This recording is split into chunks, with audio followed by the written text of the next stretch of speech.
Parliament defers the consideration of the controversial e-levy as Finance Minister pleads for more time for consultation. It stated the chairman of the Business Committee is indicating that the Finance Minister is sorting or seeking to get ample time to go and further consult. You know, the Speaker of Parliament vowed to ensure full compliance of civil engagement to avert a recurrence of the Brow witness in the chamber last year. It ought to be clear to Ghanaians by now that Parliament has taken some steps to claw back a bit of its lost image and brand as a willing tool of the executives.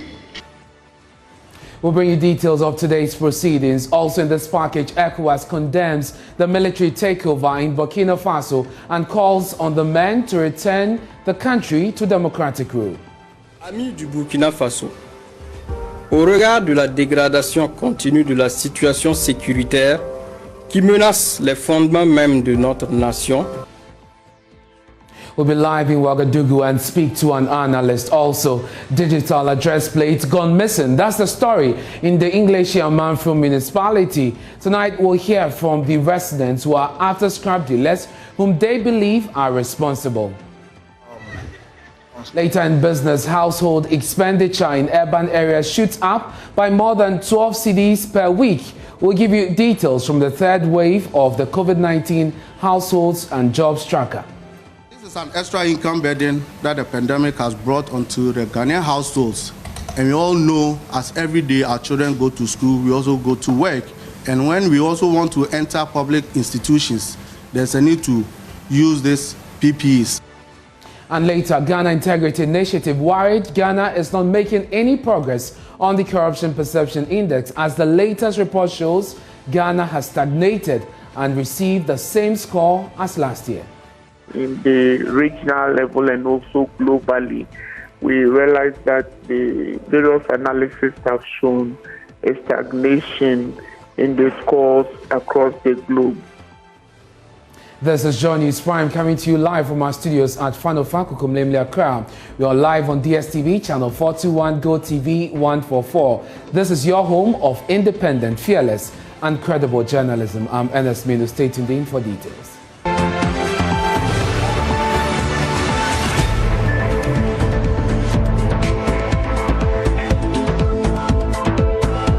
Thanks for joining us. And we start from the land of Burkina Faso. A coup in 1987 and another in 2014. A failed attempt in 2015 and now 2022. We'll be right to say this is where the gun rules. Communiqué numéro 1. Peuple du Burkina Faso. Concitoyens, concitoyennes. Amis du Burkina Faso. Au regard de la dégradation continue de la situation sécuritaire qui menace les fondements même de notre nation, de l'incapacité manifeste du pouvoir de M. Roch Marc Christian Kaboré à unir les Burkinabés pour faire face efficacement à la situation et suite à l'exaspération des différentes couches sociales de la nation, le mouvement patriotique pour la sauvegarde et la restauration, MPSR, a décidé d'assumer ses responsabilités qui regroupent toutes les composantes. This movement, bringing together all components of the defense and security forces, has decided to put an end to the rule of Roch Marc Christian Kaboré on this, the 24th of January 2022. Une décision prise dans le seul A decision made solely to put our country back on the right track and to bring together our forces to fight for the territorial integrity of our country, the recovery of our country, and the sovereignty of our country. Et sa souveraineté. We are here today to support our army that decided to save our lives. We are here today, tomorrow, and the day after tomorrow. We support our army. What is going on here at the moment? Nothing is going well. We expected a lot from President Roch. And he has only disappointed people more with new appointments. Always with a new government, but he was the real problem. We've been protesting for 3 days. There have been 7 years since President Kabore took power, and a lot of blood has been shed. Burkina Faso is suffering.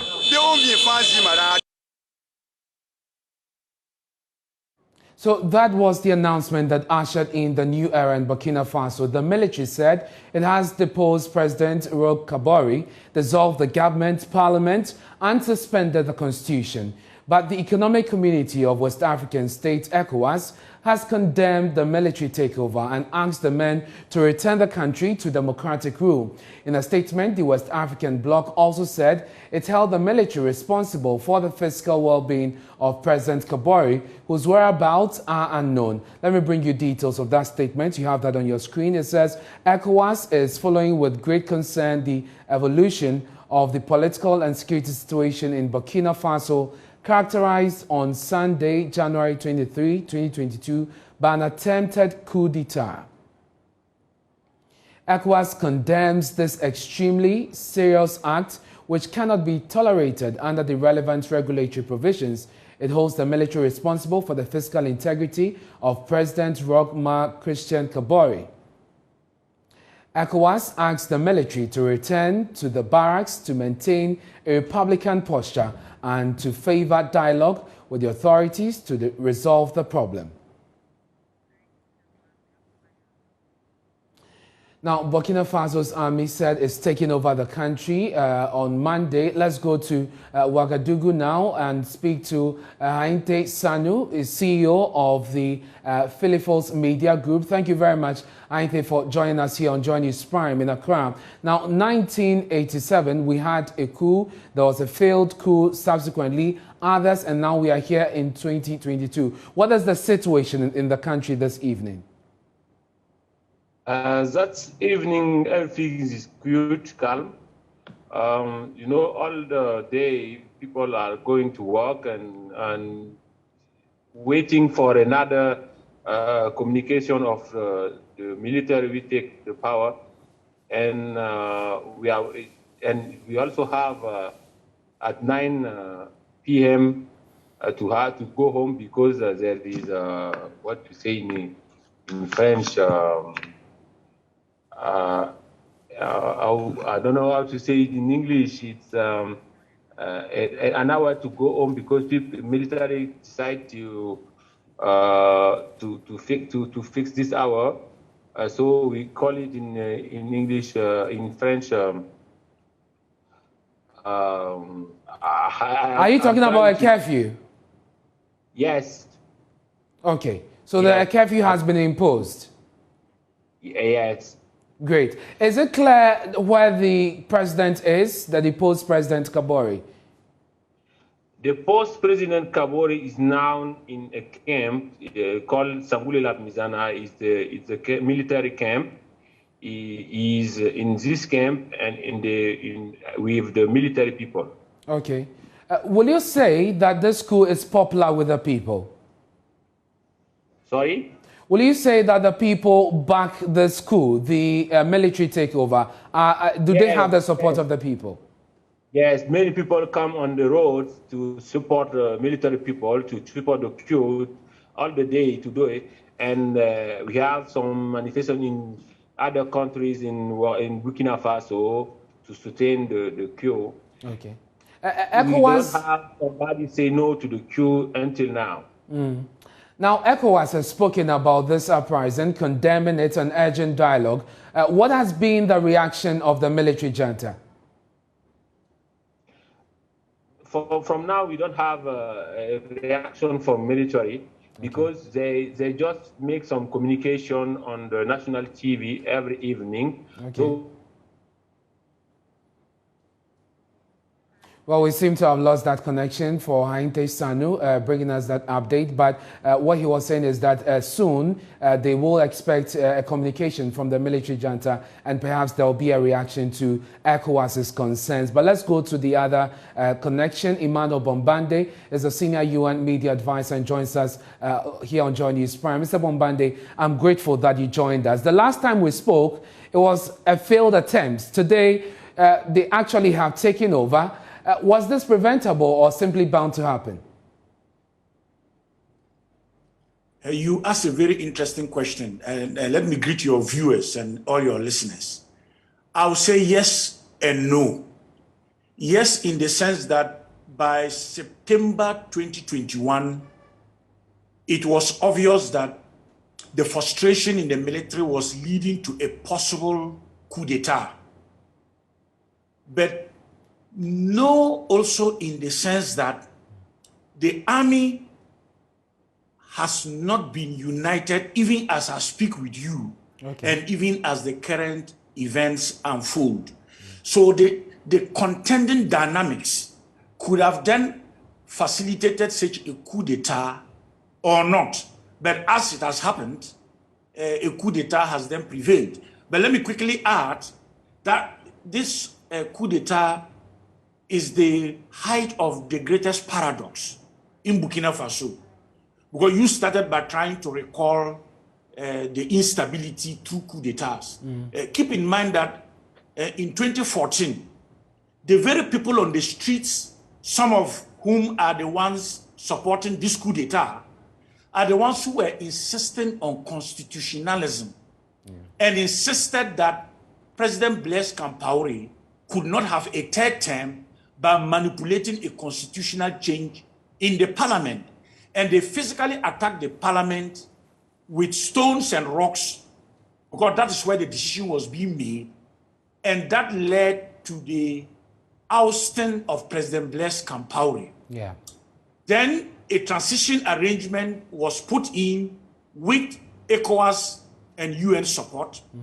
And there was an attempt to overthrow the transition.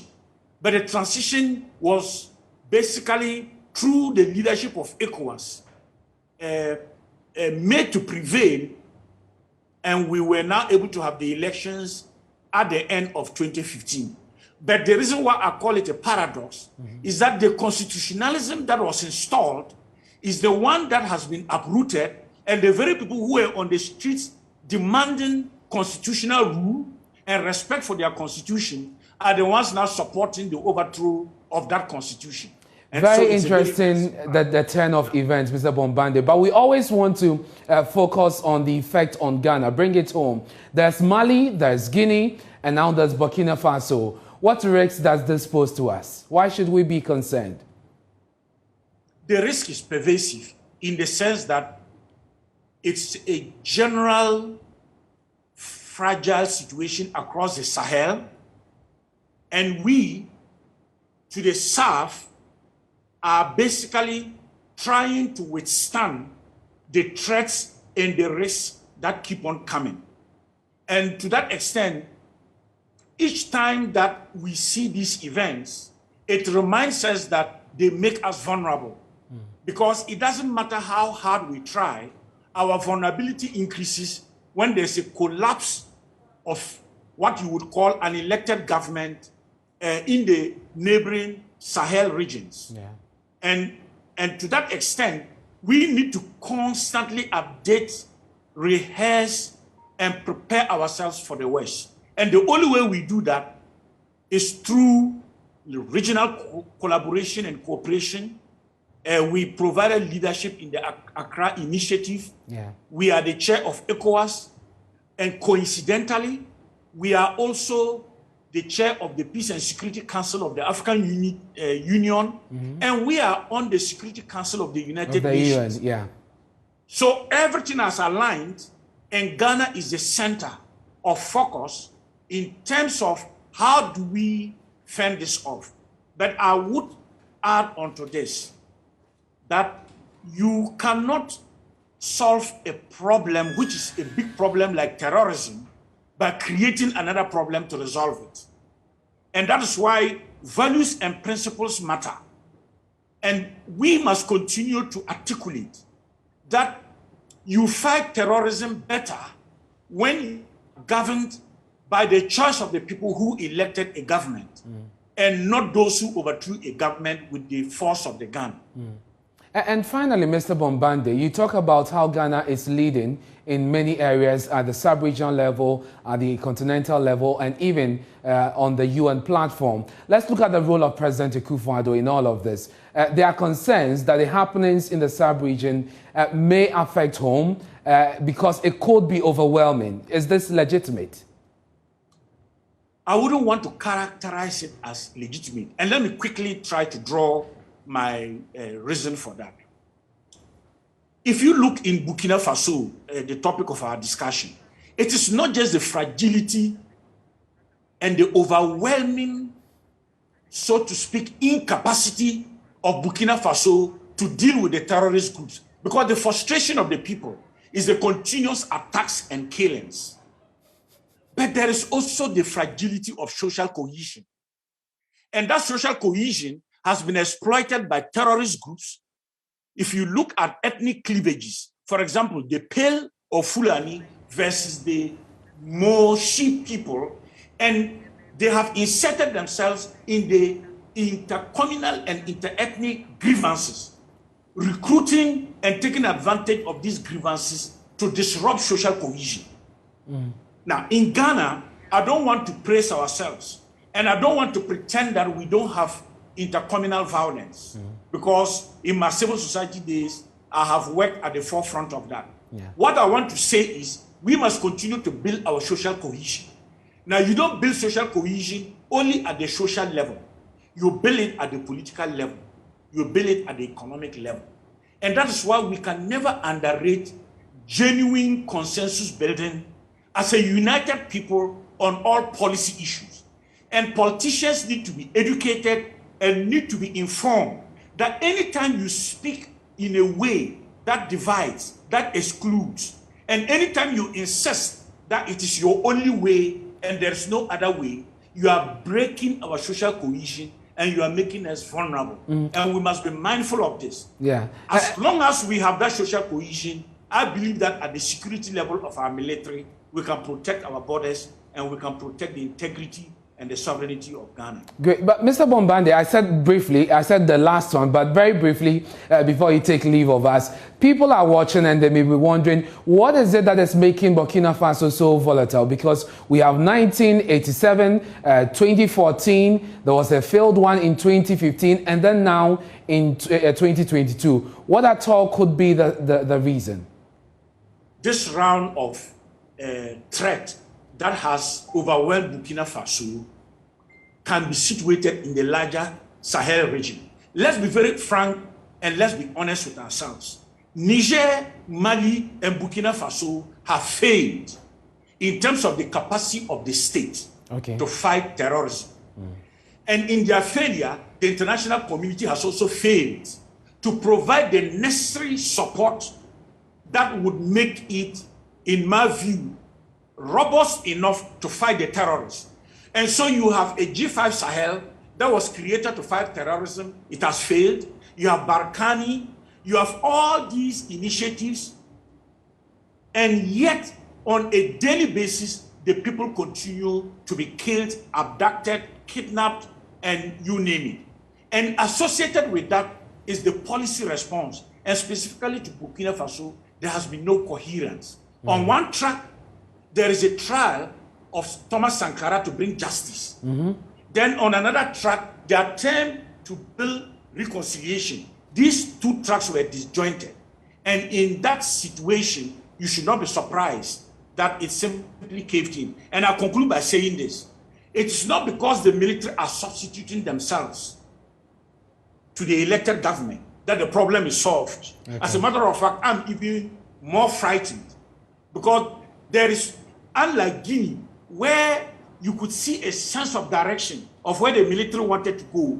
These particular pushes are not clear where they want to go. Exactly. And so the vulnerability across the Sahel will remain. And ECOWAS, in my view, with the leadership of Ghana, has to put it out there very strongly and forcefully. If you don't support the fight against terrorism in the Sahel and in West Africa, country by country is going to collapse. And let us not pretend that that is not plausible. Mr. Bombande, I'm grateful that you joined us here on Joy News Prime. That's a senior UN mediator, Mr. Emmanuel Bombande, formerly a Deputy Foreign Affairs Minister. Let's come home now. The minorities demanding the total withdrawal of the e-levy until Parliament engages extensively with stakeholders. The minority argues that it shouldn't be the sole preserve of the Finance Minister to engage with the electorate, insisting the Finance Committee must be given ample time to receive a memoranda on the levy before its consideration. Minority Chief Whip Muntaka Mubarak was contributing to the business statement for this week when he indicated that the e-levy is scheduled for consideration next week.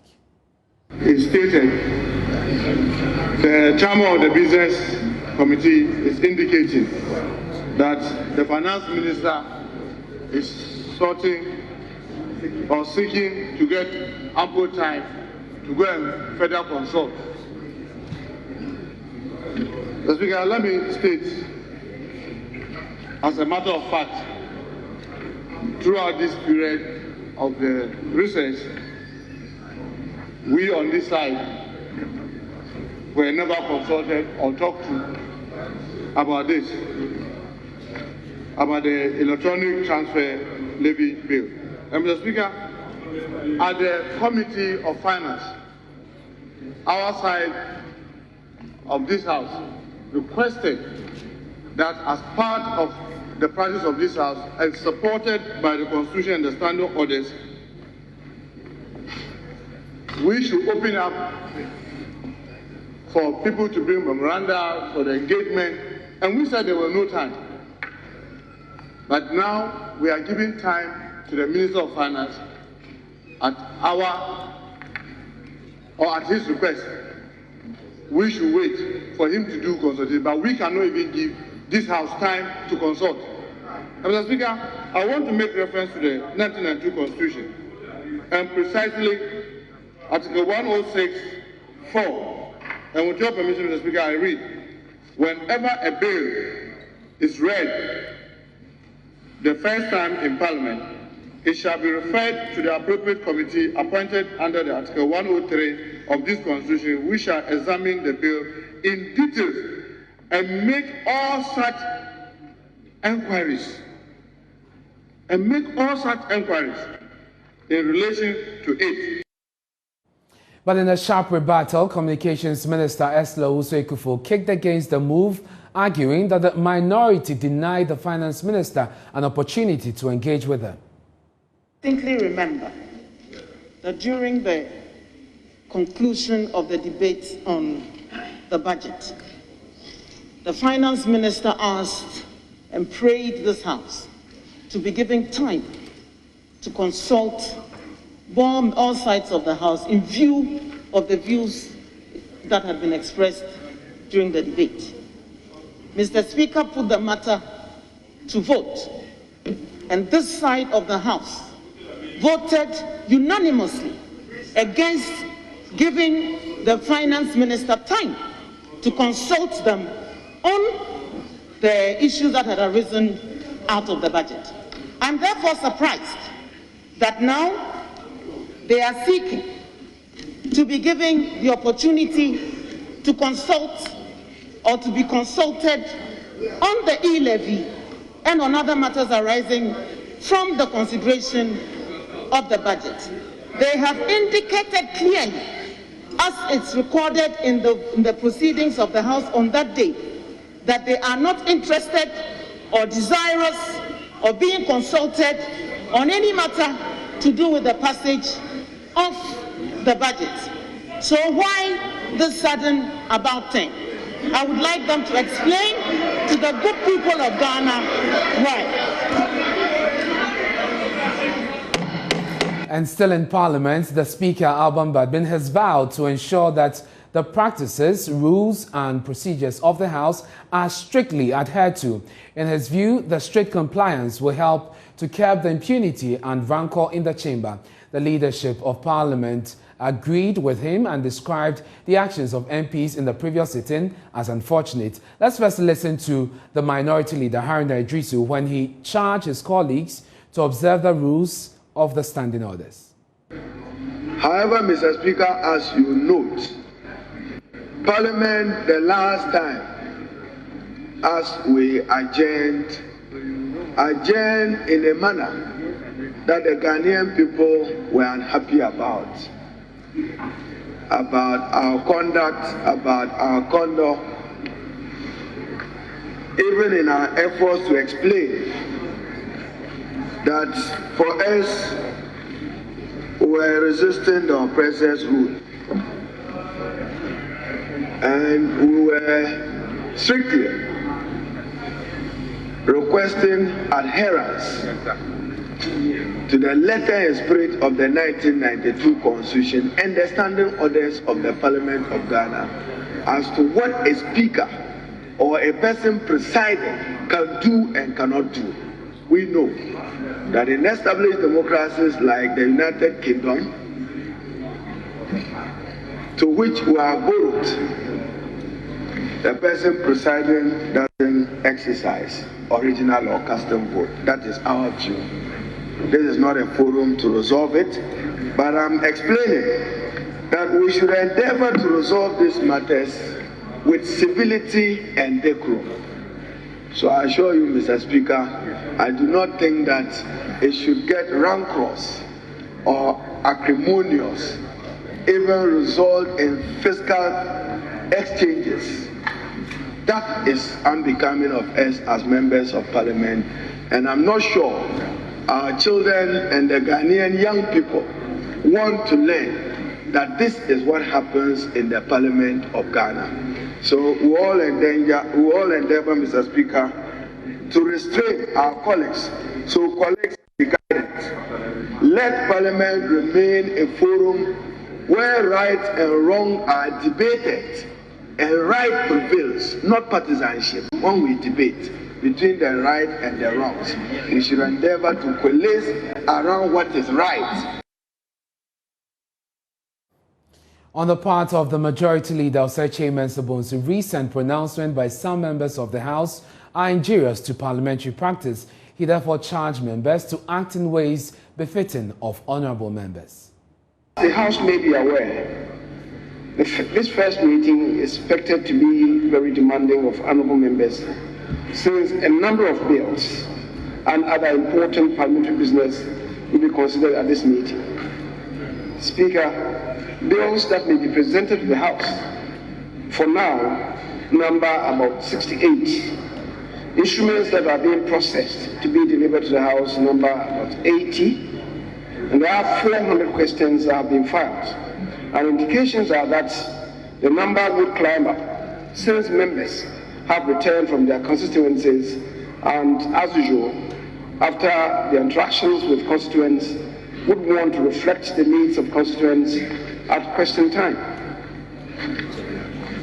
Mr. Speaker, for this reason, the Office of the Leader of Government Business is consulting and conferring with the ministers to determine their respective prioritized agenda for the meeting. It is hoped that by this joint effort, the House will be assisted to make judicious use of the limited time that is available to the House. Speaker, His Excellency the President, in accordance with Article 67 of the Constitution, will at this meeting deliver to the House a message on the state of the nation. Speaker, so given the tall order of business that we have, members are entreated to brace themselves up to the task ahead. We can now hear from the Speaker, who has cautioned members to be civil in their engagement. Harmony and discord, Parliament has given a clear indication of taking advantage of the opportunities offered by a hung Parliament. It ought to be clear to Ghanaians by now that Parliament has taken some steps to claw back a bit of its lost image and brand as a willing tool of the executives. This gives a glimmer of hope that Parliament will not continue to be in the belly or a rubber stamp of the executive. I'm not just talking about if parliaments after this. So whether you are on the right or on the left, you'll be seen as part of governance and inclusiveness in the sharing of the national kit.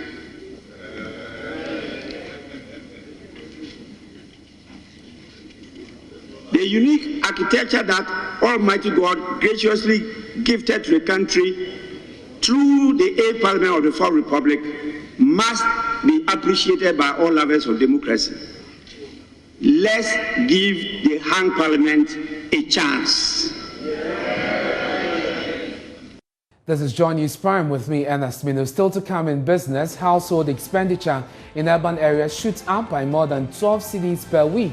We'll bring you details from the third wave of the COVID-19 households and jobs tracker. This is an extra income burden that the pandemic has brought onto the Ghanaian households. And we all know as every day our children go to school, we also go to work. And when we also want to enter public institutions, there's a need to use these PPEs. Also, Ghana Integrity Initiative worried Ghana is not making any progress on the Corruption Perception Index, as the latest report shows that Ghana has stagnated. In the regional level and also globally, we realize that the various analysis have shown a stagnation in the scores across the globe. We have details of these and more, but after this break, we'll bring you the latest in the world of sports. Stay with us. Hello, good evening and welcome to the sports segment live here on the Joy News Prime with me, Oriku Ampofo. President of the Confederation of African Football, Patrice Motsepe, has announced the Africa Cup of Nations quarterfinals that is due to be held at the Olembe Stadium on Sunday will be moved after a fatal crash outside the ground on Monday night. At least 8 people were killed and 38 people injured as fans struggled to get access to a match between host Cameroon and Comoros in Yaoundé on Monday evening. The CAF president addressed the media in Cameroon earlier today. The next match that's supposed to take place at Olembe should not take place. And I spoke to the senior person in government, and it's correct, out of respect, they are our partners, to indicate that there must be an immediate, a committee that's set up to immediately investigate what happened. And in that context, to find out who was supposed to do what and who did not do and perform their responsibilities. We want that report by Friday. But as I said, the game that is scheduled for Olembe Stadium on Sunday is not going to take place. And as I said, out of respect to our partners and governments, it's going to take place at Amadou Ahidjo. So it's going to take place at Amadou Ahidjo, and which is here in Yaoundé. And there will be other changes that will be made, but I need to overemphasize. Well, that was CAF President Patrice Motsepe. In case there are any updates on that investigation, we'll definitely let you know. But still on the Africa Cup of Nations, Sadio Mane led Senegal to beat 10-man Cape Verde in the round of 16 clash in Cameroon earlier today. And after the 2-0 victory, they would now face Mali or Equatorial Guinea in the quarterfinal stage. Well, runners-up from the 2019 edition, Senegal are still the only side yet to concede a goal in the tournament. There's currently a match between Malawi and Morocco in the last round of 16 tie for today. Malawi taking a surprise lead in that one. We're bringing you updates in the second part of the sports segment much later, but business is up next.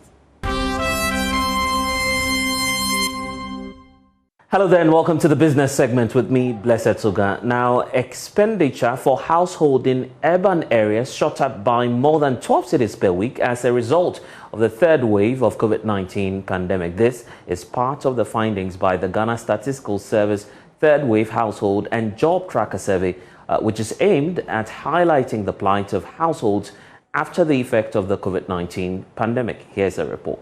The survey, which focused on expenditure for COVID-19 related activities, indicated that urban communities, especially in the coastal belt, spent at least 12 cedis more every week on personal protective equipment during the peak of the pandemic. 2/3 of the respondents during the survey noted that their income levels have not recovered to pre-COVID-19 era. Also, almost 30% of respondents indicated that their overall household income stayed same as compared to the pre-pandemic period. Project coordinator Victor Boatin Owusu has been explaining at a press conference in Accra. This is an extra income burden that the pandemic has brought onto the Ghanaian households. And we all know, as every day our children go to school, we also go to work. And when we also want to enter public institutions, there's a need to use these PPEs. Therefore, it becomes more extra burden in terms of economic-wise for the Ghanaian public. Households in urban areas spend slightly more on PPEs than households in rural areas. And knowing that households in the rural areas move out into public space more than that of the rural.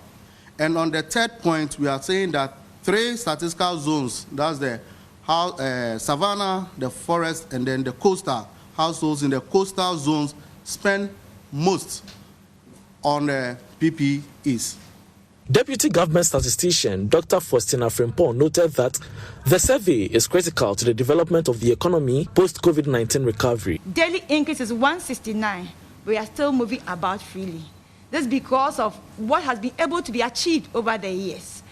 As part of Ghana Statistical Service, our mandate is to provide information, timely information, to enable planners to be able to decide on what to do.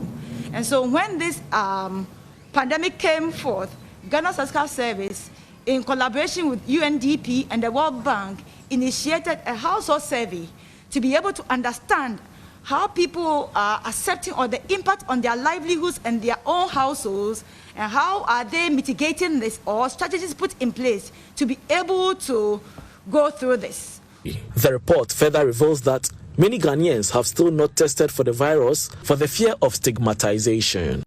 Now, government has suspended the license of Josedek Logistics Limited, a clearing warehouse and logistics company subcontracted by Maxam Ghana Limited to transport explosives on behalf of the company. Now, this is to allow investigations into the Goree incident at Apiati, which claimed some 14 lives with scores injured. The Minister of Lands and Natural Resources, Samuel Abujinapo, made this known during parliamentary proceedings. Minerals Commission is also carrying out its investigations to determine whether or not LI 2177 was complied with in the packaging, loading, marking, and transportation of the goods, the subject matter of the incident. To ensure fair and impartial investigations into and non-interference in the matter, on Friday, 21st February 2021, I, as the Minister responsible for Lands and Natural Resources, directed the Chief Executive Officer of the Minerals Commission to interdict the Chief Inspector of Mines, who, as I indicated earlier, doubles as the Chief Inspector of Explosives, pending the conclusion of investigations into this matter. I further directed that the registration of Maxam Ghana Limited with the Minerals Commission be suspended whilst investigations are conducted into the mode of their operations. Mr. Speaker, pursuant to these instructions, mine inspectors from the Minerals Commission on Saturday, 23rd January 2022, closed down Maxam Company Limited and stationed 2 mine inspectors there to guard the facility day and night. Mr. Speaker, yesterday, Monday, 24th January 2022, I received a preliminary draft report from the Minerals Commission.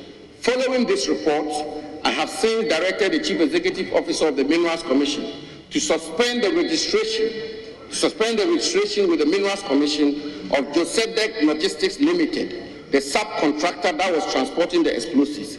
Investigations are ongoing to ensure that no breach of the regulations is allowed to go unpunished. Mr. Speaker, I expect the final report on this matter soon, and this will inform the next courses of action.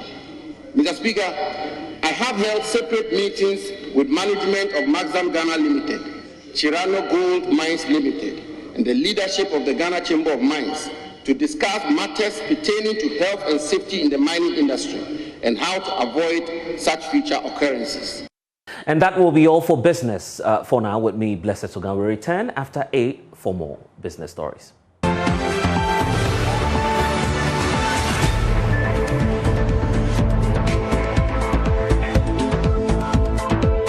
Thanks for staying with us here on Joy News Prime. The Ghana Integrity Initiative says Ghana has stagnated on the Corruption Perception Index. The results from 2021, which was just released, shows that Ghana scored 43 out of 100%. Now, the same point as it did for 2020. Ghana placed 9th in Africa and 73rd globally. According to Mary Ada, who is Programs Officer at the Ghana Integrity Initiative, the Ghanaian chapter of Transparency International, who put together the index, the slow progress by the country on the subject is worrying. We remained on the same 43 as we scored last year. I must quickly add that the 10-year analysis that was done shows that there has been a stagnation, and we can actually also indicate that there is a negative trend, about a 2-point dip when you do the decade analysis in Ghana's fight against corruption. This is not too different from what pertains in the regional level and also globally. We realize that the various analyses have shown a stagnation in the scores across the globe, with the African average being 33. So, is it that in terms of the perception that people have about corruption in the country is still the same, or in certain terms people think that it has worsened? Per the score for 2021, we scored 43 in 2020, and so it means our scores remain same. And for that matter, it means the perception of the people on the fight against corruption in Ghana has not changed. Corruption is still endemic, and people see it as such. She also explained that Ghanaians have a high expectation of the office of the Special Prosecutor to fight the canker and restore the trust in the nation's ability to win the war against graft. So the Special Prosecutor has a big role to play per his act. We all know we had some challenges to navigate when it comes to prosecution of persons, particularly with the restrictions on our constitution, giving all the power to the Attorney General. And so the people of Ghana all agreed with the current government that the way to navigate that challenge was to set up the Special Prosecutor, who has been clothed with powers of investigation, has been clothed with powers of prosecution as well. And so you realize that the Special Prosecutor's powers go beyond that of SHRAJ when it comes to prosecution and investigation of issues of corruption in country. And so his powers, as he continues to mention, and we all agree with, is the fact that this is a window of opportunity for us to show that clear commitment of investigation. My colleague Kwekwasanti joins me via Zoom with some more details on the scores for the latest index. First, Kweku, tell us what the trend analysis is between the government of President Akufo-Addo and the former president, John Mahama. Between 2012 and 2016, when former President John Dramani Mahama was in office, his highest score on the Corruption Perception Index was 48. And then he came down to 47, he had 46, he had 45. And then in 2016, before he left office, he had 43.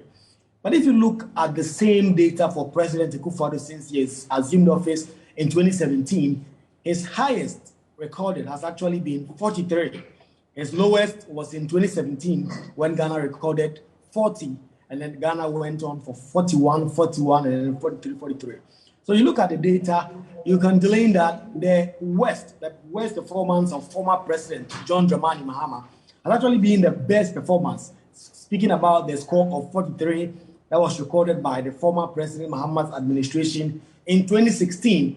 And then you look at the best performance of President Akufo-Addo recorded in 2020 and 2021, which are all 43. And so this data tends to point out the idea that the two parties have all made it a big deal to campaign with the corruption perception index. But they will usually tell you that this is perception. It doesn't really reflect that of corruption. But if you look at this data that the Transparency International and the Ghana Integrity Initiative have put together, former President Mahama's highest point was 48, whilst that of Akufo-Addo is 43, which is actually the lowest score that former President Mahama scored in 2016. Now, what has the Office of the Special Prosecutor been saying about this?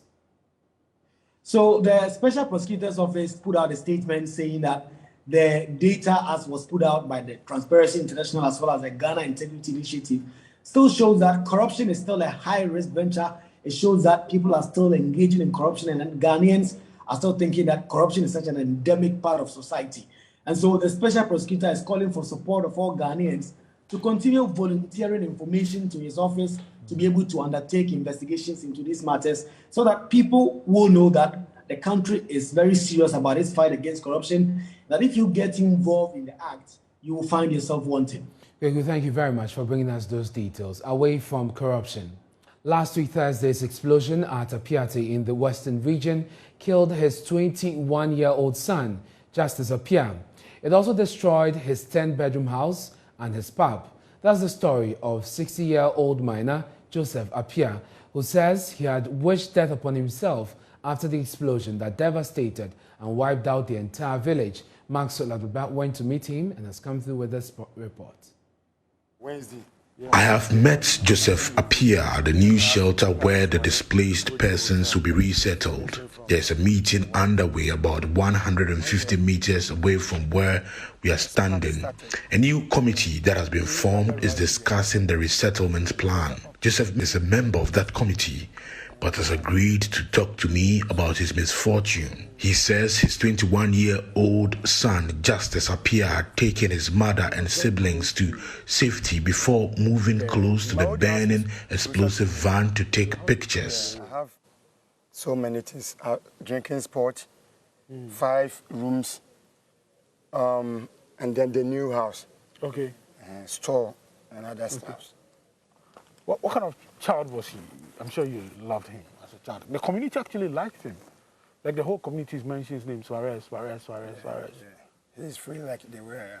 Yeah. He's free. That is why people keep on mentioning his name. Joseph Appiah says he lost his 10-bedroom house and a pub to the explosion. And then my new house is 10-bedroom self-contained. 10-bedroom? Yeah, each room having its own washroom. 10-bedroom? Yeah. So that's been completely destroyed or what? Destroyed. Wow. The grass, people came and then fixed the grasses. 3 days after this incident happened.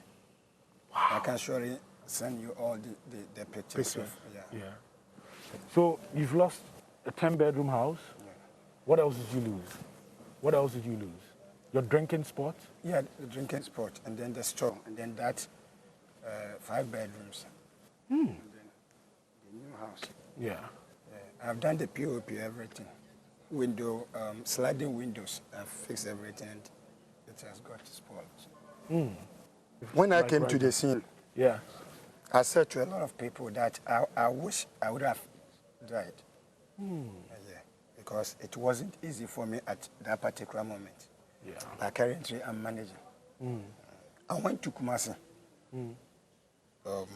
I've bought China doors. I said I will fix China doors throughout, and then the washroom is China, that glass door. So I have it in my sister's house. So when this issue happened, I said to myself, currently, where am I going to send these items to? So right as I speak to you, I'm managing some corner. His son, Justice Appiah, popularly known as Suarez, has been described as a community child who diligently served the people of Apiate. We're going to have a wedding this Sunday, this morning that I'm talking to. Head pastor of the Dominion Miracle Center of Faith Church, Derek Eshen, says the church lost everything. He says Suarez is irreplaceable. He wants to do things on his own. He drives one of these Okada, that's Pragia, as we call around. He's a guy that everyone loves here in this town. He's a very good guy. Whatever you tell him to do, he will do it and do it out of his heart. And he's a good guy. He's a very good guy. That is why everyone is talking about Suarez. And there's this guy too, Kofi Small Boy. We call him Oboy. He was also taking video at the incident and he also lost his life. He's also a good guy.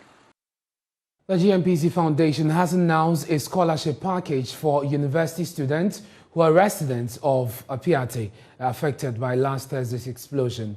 The chief executive of the foundation, Dr. Dominic Idua, who paid a visit to the community Monday, said the foundation will give special treatment in terms of scholarship for university students within the community and called for accurate data of all university students. Correspondent Natalia Kwanza has the rest of the story. As government makes attempts to redevelop the Apiate community, GNPC Foundation has promised the chiefs and people of Apiate a new 6-unit classroom block to replace the only 3-unit basic school in the community destroyed by last Thursday's explosion. The executive director of the GNPC Foundation, Dr. Dominic Idua, gave the assurance during a visit to the devastated community. It's actually to help provide scholarship awards for the tertiary students in this community. So we've engaged the opinion leaders to help us gather the data, the right data, to ensure that students from this community are enrolled on the GNPC scholarship scheme. The issue here is not normal, exactly as you mentioned. And having discussed with my trustee board, they have agreed this is supposed to be treated as a special case. In that respect, it means that the data we are going to gather, there's no need for them to go through the interviews here and there and all that they will be awarded accordingly. So that's a special case. That's what we are going to do. What would the scholarship entail? Of course, scholarship, as known by a lot of people, entails a tuition, something for accommodation, and also some monthly stipends. We've boxed all that together. So that's why we give that amount of money per year. And that's going to be immediately for the people of Immediately. So with the support of some opinion leaders, we are working on the data, and it will take immediate effect. Dr. Idua believes the education of the people must not be suspended even in the midst of disaster, since the academic calendar cannot wait for the people of Apiate. Education is at the heart of what we do at the foundation. We realize that the only 3-unit classroom block that they have here is down. And it means that they don't even have a GHS. What we have decided to do is to immediately look at a possible means of providing a 6-unit classroom block being primary, and then a 3-unit classroom block being the GHS. In addition, just at a glance, you can look at the sanitary facility at my right side, and it's not one good thing that any of us can talk about. We are going to provide them with a new sanitary facility as well. I'll be in talks with the State Housing Corporation to know their preparation towards the reconstruction, so that the component we are supposed to provide can be added accordingly.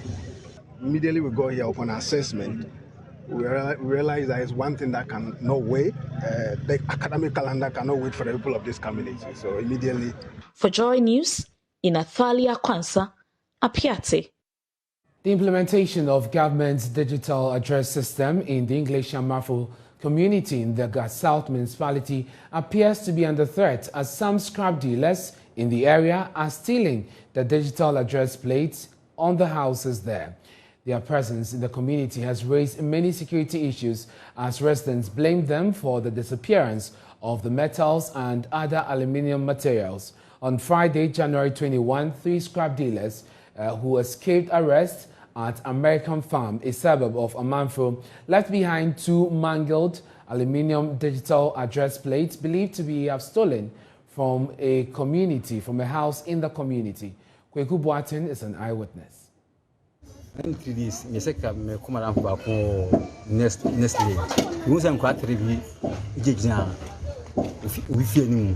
Three days ago, I was going to visit my friend on the next lane. Then I saw some kids standing in front of someone's house. So I wanted to find out why.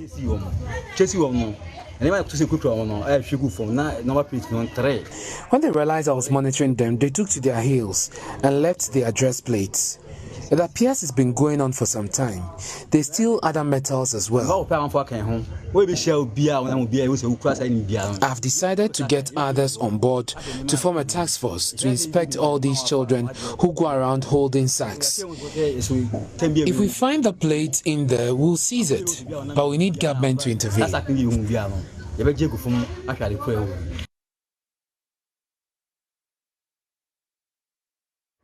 So you had there an eyewitness. Let's go onto the phone lines and speak to my colleague David Andor Apia, a photojournalist with My Joy Online.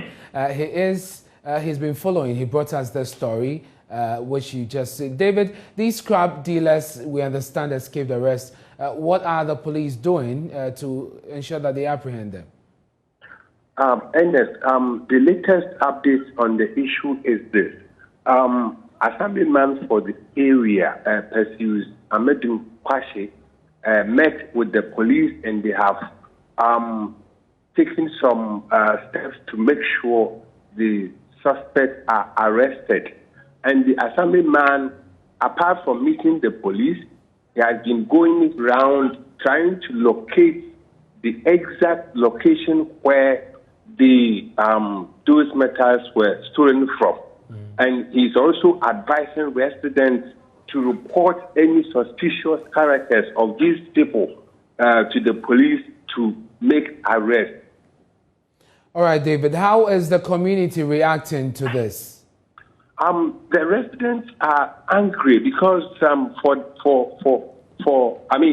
the few days ago or weeks, issue of people losing their metal object to these people has become rampant. Everybody is complaining about them. If you leave, let's say, your shovel, your iron sheet, whatever it is, if you leave them out, even some of the residents said some people they entered their rooms and picked those things when they were not around. So the issue of metal theft has become a big issue here. Residents are angry, but the assemblyman is telling them that anytime they see some of these guys with suspicious movement and all that, they should quickly report them to the police. Last Saturday, I got a call from one of our suburbs, Top Town, that some scrap dealers are holding some of the plates, the digital address plate, and so they accosted the guys and then they took to their heels. So they couldn't arrest them, but the plates are with some of the people at Top Town. And so they called me, and it was the first time I'm hearing of such unscrupulous act, because I have never heard, and I don't even think, it had never come to my mind that such a thing could happen in our community. So when I heard it, I was surprised. All that I would tell the residents is that there should be vigilance, should be on the lookout, because these scrap vendors You cannot stop them from coming to the community. They are doing their business. There may be some few unscrupulous ones among them, and so you cannot stop all of them from coming. But we should be alert, and we should be on the lookout for suspicious characters that we see in the community. When you see some, I'm telling the residents to report to me or go straight to the police station and then make a report. In addition to it, when you look at the plate, it has 4 holes at the 4 corners. But those who came and fixed it, they used only 1 nail at the center. They should add the 4 nails to make it firm, so that when somebody comes and is trying to remove it, it will be a little bit difficult for the person. To some other stories now, often constituents expect to see their member of parliament in his or her V8 a year after the election. However, a year on, the MP for the Akan constituency in the Oti region has revealed that he had to suspend the luxury of driving in a V8 to provide water and other amenities for his constituents. Engineer Yawo Gomado says the needs of his constituents are paramount. Peter Senu has more in this report. These were some challenges to access potable water before and during his attempt to represent the Akan constituency in Parliament. He made some interventions and there was relief to the people. Papa Gadmado, Yadanase, Adia Peno, our Mayansuno, on Yaminsa Sumano. As at now, we are free. The problem has minimized compared to the former time. According to Engineer Yao Gomado, he has sunk 46 mechanized boreholes in his first year of representing the constituency. He says his concern is to fulfill promises he made to the people. It's about a year exactly since I won the elections, and my stewardship to the people is what I've achieved. I may say proud to contesting. I introduced the eye screening, which I've done 4 times with over 2,000 beneficiaries. I've drilled about 41 mechanized boreholes in the constituency since 2019 to date. I had an NGOs from Saudi Arabia who are helping me to carry out this, because this is the promise I made to the people of Akan, that when I'm elected, water will not be a problem for them anymore. Also interesting to note is that the MP has suspended the luxury of the V8 loan to MPs just to provide potable water to his constituents. I'm supposed to be in my V8. The V8 were loan, and after giving the V8 to us, we need to insure them at a cost of 42,000 cedis, COVID levy and DVLA. When I sum up all together, it's going to be about 60,000 Ghana cedis for a year, just for me to be in a V8. So I said, well, I have a car that takes me around. The people are in need of water. Why do I have to go and use 60,000 cedis when that 60,000 cedis can be used to purchase about 200 blue pipes that can give the community about 25 to 30 mechanized boreholes. For me, politics is all about development, reaching out for the people. I remember that on the 7th December when people queue from morning to evening just to cast their votes, and after that, that should not be a glory for me that, oh, I'm MP, that I will ignore them. No, their needs is paramount to me. The MP's traditional area is one of the cocoa growing areas in the Akan constituency, but also deprived as the road leading to the area has not seen bitumen after 2007. The MP has also mortgaged his 4 years' salary to enable him procure a grader that would be used to reshape feeder roads in the constituency to enable farmers transport their food crops easily to market centers. His constituents, however, want a permanent solution to this challenge. The roads are very bad for the meantime. maybe resurfacing other things. I think the best way is maybe the government should come and then after doing the resurfacing, it should be a start for us. Then it will take us for at least 5 to so many years, and then that will be the best way for grading and then reshaping. That is going to worry us. Before Kwame Nkrumah, this area, Dodo traditional area, was topping in cocoa farming. But the government has not done anything. All that I want to say is that look at our health center. There is no improvement. Our roads, no improvement. Everything has eluded us. So I am ringing a bell to the ears of the government that they should not sit down all concerned about us. We are all farmers here. We produce food. We do everything, but nothing. So I am appealing to them that it is not only Kumasi which is Ghana. The MP is appealing to authorities to help bring some relief to the people in the area. Peter Sanu for Joy News. But for the timely intervention of the Ghana National Fire Service, a fire which started from a shed at a fuel station could have spread to the Bulk Oil Storage and Transportation Limited bust. Joy News understands the fire started around 2:15 p.m. It took 2 tankers to douse the flame. Kwame Yanka reports.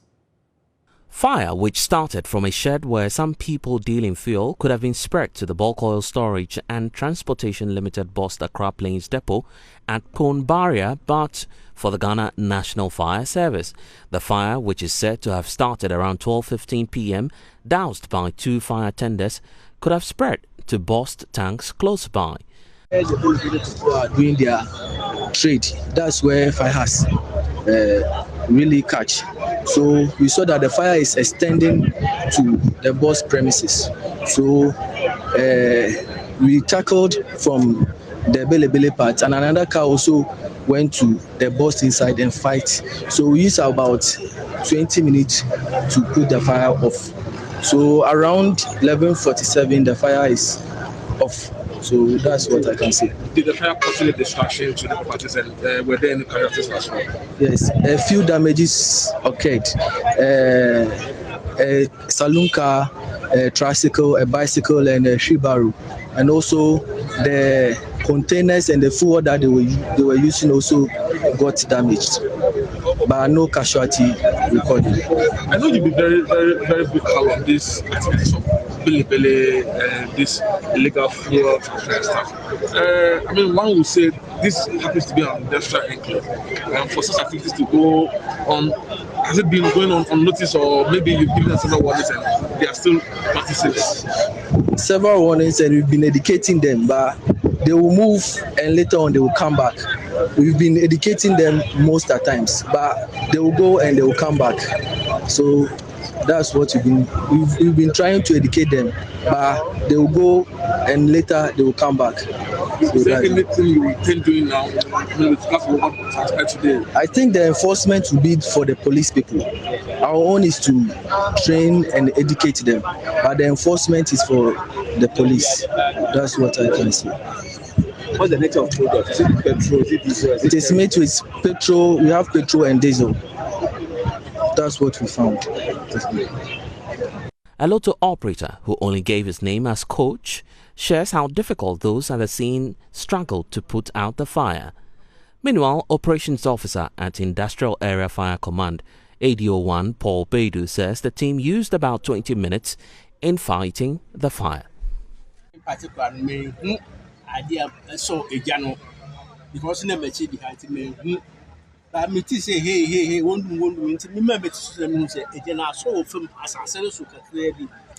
And to Busa will now won't say how so in so oil and a petrol now assassin into Wood Muhana has or wooden hassle into wooden the boy back who copeja robbery.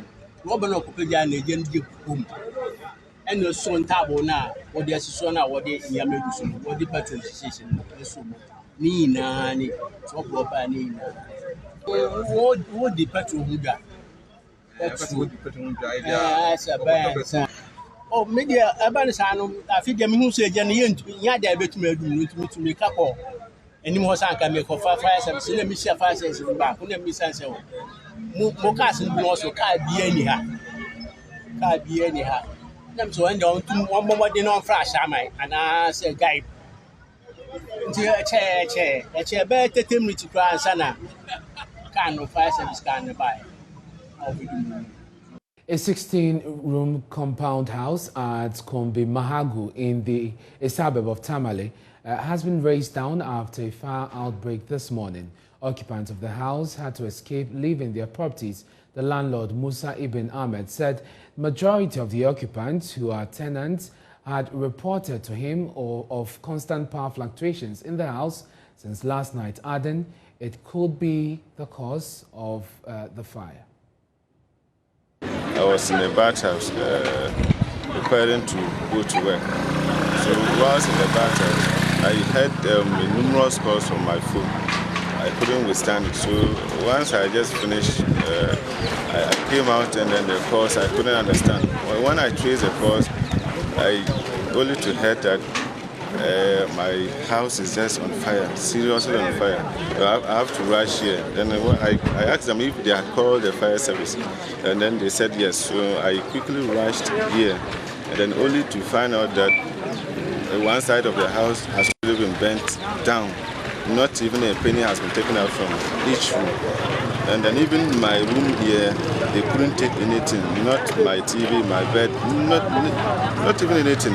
They are tenants, and then some of them, they traveled, and then it even started from our side, that they couldn't even attempt to take anything. So it's just one or two rooms that they were able to take some things out of them.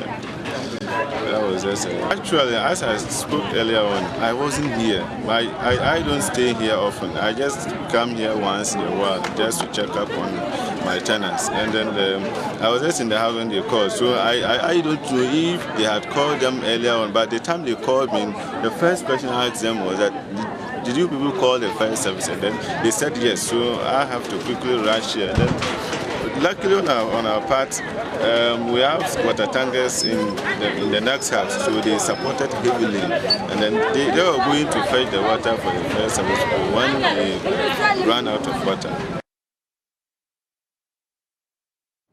The occupants blamed the delay in getting the fire service to the scene for their loss.